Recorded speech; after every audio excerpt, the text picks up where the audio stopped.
Layol et Don Miguel, on ne sait pas si aujourd'hui il y a déjà eu un passif. Est-ce que tu peux nous dire quelle a été ta première rencontre avec le monde de Layol? Je crois que c'est en 2003-2004 et j'ai eu l'opportunité d'être un bateau relais pour RCI à l'invitation de Jean-Claude Hassan-Beauville.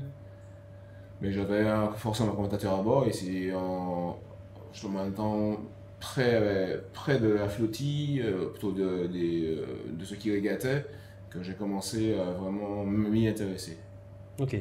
Et aujourd'hui, en fait, comment tu te positionnes? Aujourd'hui, bon, comme un suiveur et aussi, comment dire, un supporter d'Union. Ok. Si tu devais aujourd'hui présenter le Tour des Yoles, ou en tout cas être un ambassadeur du Tour des Yoles, qu'est-ce que tu dirais? Je dirais que c'est une manifestation qui est tout à fait originale et tout à fait endémique, entre guillemets, Mhm.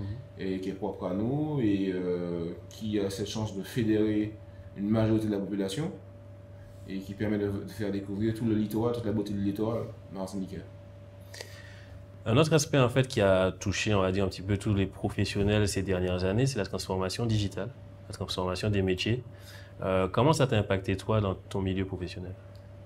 Alors, professionnellement, forcément, ça arrivait avant nous.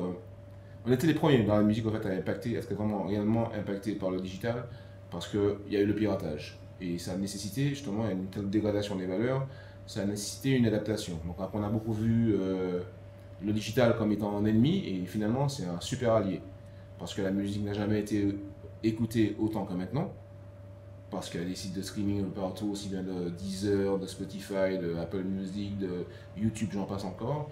Et ça nous permet d'être écouté aussi aux deux pôles, s'il le faut, au Japon, alors qu'avant, si tu voulais que ton disque soit sur une radio ou soit écouté par un japonais, il faudrait l'éventualité que ton disque puisse partir dans une boutique japonaise qui soit écoutée, etc.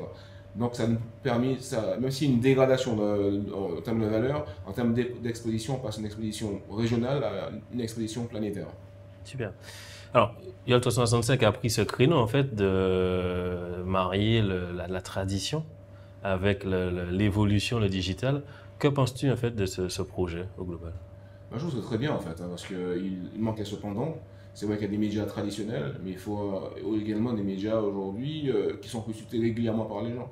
Les gens sont majoritairement le nez rivé, plus leur nez rivé sur leur smartphone, tablette ou ordi, qui ne le sont à écouter la radio, entre pubs, etc. Et l'information, on la veut en temps réel, on veut de l'interactivité, ça permet enfin, d'interagir justement et d'avoir en termes de positionnement GPS, etc. Voilà quoi, on peut suivre la course où qu'on soit, pratiquement en direct. Super. Et petite question, on va dire personnelle, cette année tu supportes qui? Ah non, je ne change pas de team chaque année. Alors, la YOL que j'ai toujours supporté, c'est la YOL Rosette. Mais il faut savoir quand même que j'ai quand même beaucoup de respect aussi pour UFR parce que parfois les choix de cap qu'il peut prendre, ça paraît tellement osé. Comment dire, ce n'est pas un suiveur quoi. Il va faire une attaque avec un cap qui sort pour nous de nulle part et qui lui donne souvent raison. Et c'est un mec, même s'il a coulé 7 fois, ou peut-être 6 fois, vaut mieux, il va toujours te dire qu'il y a encore de l'espoir.